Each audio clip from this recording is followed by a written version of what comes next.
Oke, channel kembali lagi. Kali ini kita sudah ada di dalam kabinnya Suzuki Ignis tipe GX ya.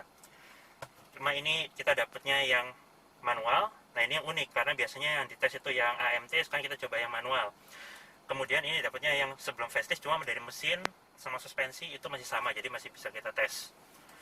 Oke, ini power windows, kira saja ada auto down tapi belum auto up. Suara klaksonnya seperti ini. Nah, seperti itu. Lalu untuk pembukaan kaca belakang, dia rata ya, jadi tidak menyisakan sedikit, ya tersisa sedikit tapi ini tidak mengganggu, minimal yang sana bisa turun seluruhnya. Nah, ini belum auto up. Oke, kita langsung jalan aja.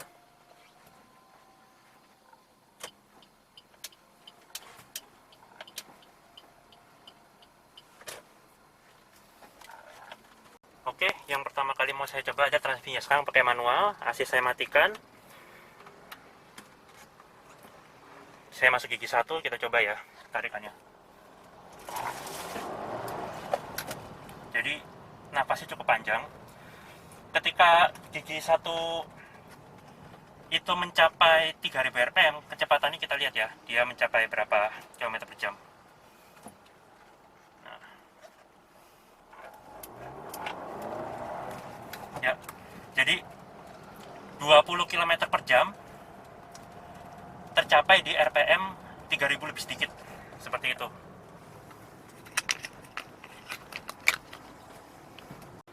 Jadi tadi kita tes transmisinya. Untuk yang manual ini tadi kelihatan ya, 20 km per jam itu tercapai di RPM 3000 lebih sedikit. Itu untuk manual. Tapi kalau untuk Anda membeli tipenya yang AMT, itu menurut teman-teman saya, beberapa teman yang membeli Ignis ini, AMT-nya itu seperti, jadi AMT sebetulnya itu gearbox-nya adalah gearbox manual, tetapi atasnya dikasih kayak mekatronik untuk menggantikan fungsi dari kopling yang biasanya kita injek dengan kaki kiri kita, sehingga ketika berakselerasi itu akan menimbulkan efek mengayun seperti ini, ngeng ngeng, seperti itu. Tapi kalau di mobil ini itu tidak terjadi karena yang kita tes ini adalah transmisi manual. Kalau untuk yang AMT, gak enaknya seperti itu, kayak ada mengayun-mengayun seperti itu. Namun pintarnya Suzuki itu, walaupun terlepas dari transmisi AMT-nya seperti itu, Suzuki masih memberikan mode manual untuk transmisinya yang AMT. Jadi kalau Anda terganggu dengan ayunan-ayunan seperti itu, AMT-nya yang mengayun seperti itu, Anda masih bisa menggunakan mode manualnya. Dan mode manualnya itu tidak terbalik. Mode manualnya untuk menambah gigi, Anda tarik ke belakang. Untuk mengurangi, Anda tarik ke depan. Jadi minimal ketika di mode manual, Anda bisa mengganti gigi transmisinya itu, gearnya, sesuai keinginan Anda. Dan bisa mengurangi efek yang mengayun-ngayun seperti itu. Nah, ini ada polisi tidur, kita coba transmisinya. Suspensinya. Oke, masih terlalu kecil. Kita coba lagi depan. Nah, ini agak berbronjal ya konturnya, jadi pas.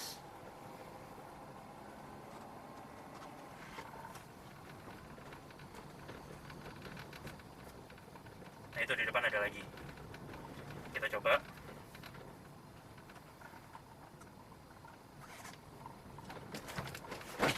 Nah, seperti itu.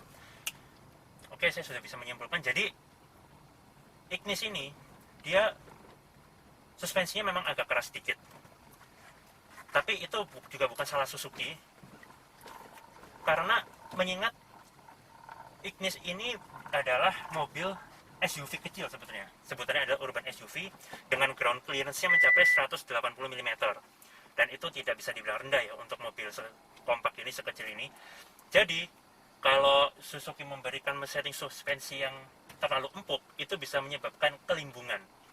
Oleh sebab itu, suspensinya sama Suzuki ini harus, mau nggak mau Suzuki harus memberikan suspensinya agak sedikit stiff, agak sedikit keras, supaya mengurangi limbung, membuat limbungnya itu minim.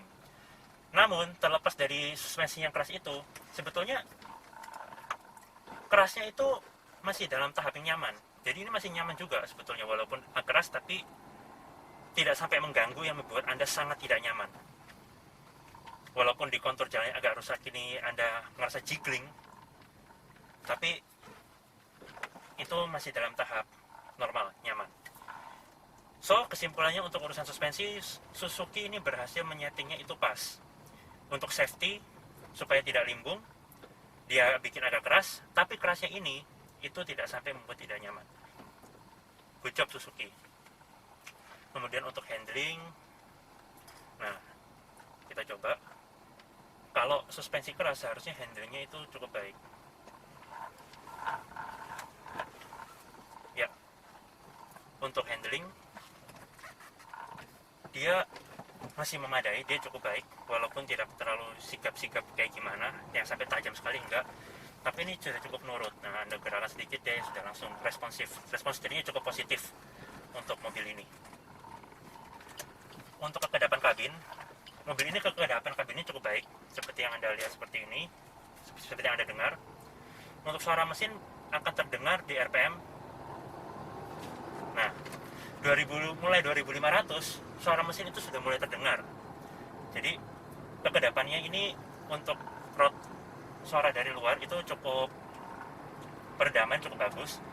Tapi ketika mesin menyentuh RPM dia lebih dari 2000, nah seperti ini, suara mesin itu sudah mulai terdengar. Kemudian untuk konsumsi bahan bakar, dari hasil testimoni teman-teman yang pernah membeli mobil ini, di rute dalam kota, mobil ini bisa mencapai angka 1:17. Bahkan yang pernah juga mencapai perbandingannya itu 1 liter untuk 18 km. Ini angka yang sangat fantastis ya untuk mobil seperti ini, karena mesinnya juga cukup kompak. Dia 1200 cc, 4 silinder yang menghasilkan tenaga 83 PS. Serta untuk mobil yang kecil seperti ini dan agak tinggi, itu seharusnya bobotnya bertambah, tapi masih bisa mencapai angka 1:22 km untuk rute luar kota, terutama di jalan tol dengan rata-rata kecepatan antara 80-100, konstan di angka itu. Itu bisa dibilang mobil ini ya irit. Kebetulan di belakang saya ini juga sudah ada tenaga penjualnya dari Suzuki. Namanya siapa, Mbak? Sarah. Ya, Mbak Sarah ini kalau untuk klaim dari pabrik ini, untuk konsumsi bahan bakarnya ini berapa ya? Kalau untuk dari bahan bakar itu 32 liter untuk isi bensinnya. Kalau misalnya untuk bahan bakar dia 1:19 itu bisa. 1:19 itu bisa bisa. Ya? Oke. 1:18, tapi kan beda-beda ya. Kalau misalnya manual, matic, kaki pun juga pengaruh sama bahan bakar juga. Oke. Lalu kemudian untuk rute luar kota? Rute luar kota 1:16 itu bisa. 17 lah. 17 itu bisa. Iya. Oke. Jadi kalau yang untuk luar kota itu bahkan lebih hemat daripada klaimnya. Sedangkan kalau yang di dalam kota itu klaimnya sama aktualnya itu tidak terpaut terlalu jauh. Seperti itu. Terus kalau customer beli ini dapat apa ya? Dapat bonus apa? Bonusnya tentu pasti dapat kaca film. Kaca filmnya kita udah kerjasama, pasti Suzuki Solar Guard. Kalau begitu, pasti dapat Solar Guard, terus dapat carpet set, dapat tatakan plat nomor, dapat talang air, terus juga nanti dapat anti karat. Oke. Untuk servis gratisnya gitu? Sama servisnya pun juga dapat sampai 50.000 km atau garansi 3 tahun. 3 tahun. Itu mesin aja atau semuanya?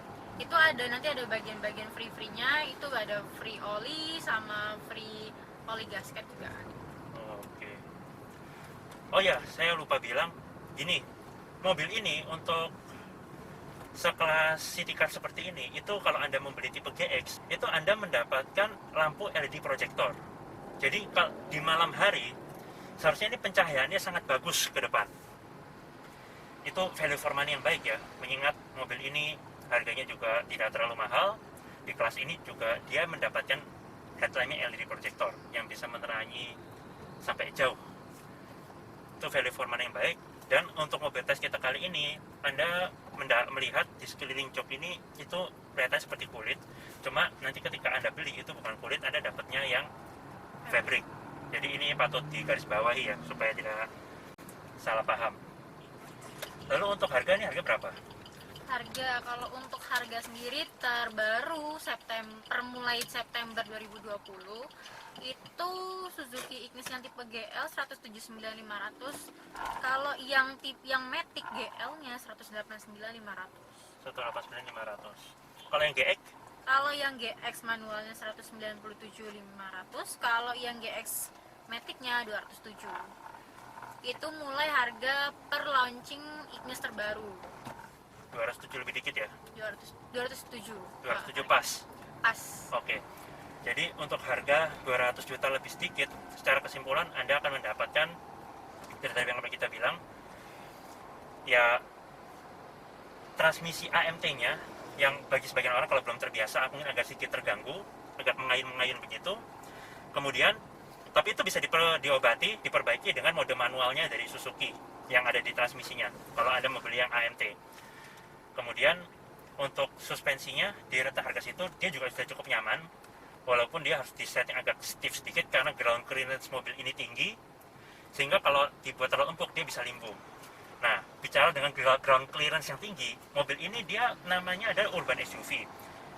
Nah, karena di SUV ground clearance tinggi, Anda juga seharusnya agak tenang ketika akan melewati banjir, jadi tidak cepat tenggelam, dia agak aman karena SUV jadi ini tinggi. Untuk handling dia juga biasa saja, dia cukup baik. Kemudian peredaman mesin, peredaman suaranya, kabinnya juga cukup baik, kecuali untuk suara mesin ketika di atas 2000 RPM dia sudah mulai terdengar. Lalu untuk harga 200 juta lebih sedikit itu Anda juga sudah mendapatkan mobil city car kompak yang irit, bisa sampai 120 lebih konsumsi bahan bakarnya untuk di rute luar kota, plus sudah dikasih headlampnya LED projector, which is itu jarang ya untuk di kelasnya. So, value for money-nya cukup baik untuk mobil ini. Jadi sekian test drive kita mengenai Suzuki Ignis tipe GX yang manual kali ini. Untuk unitnya ini ada di SBT ya? SBT Kenjeran. Untuk nomor telepon kontak marketingnya bisa dicek di kolom description. Terima kasih sudah menonton.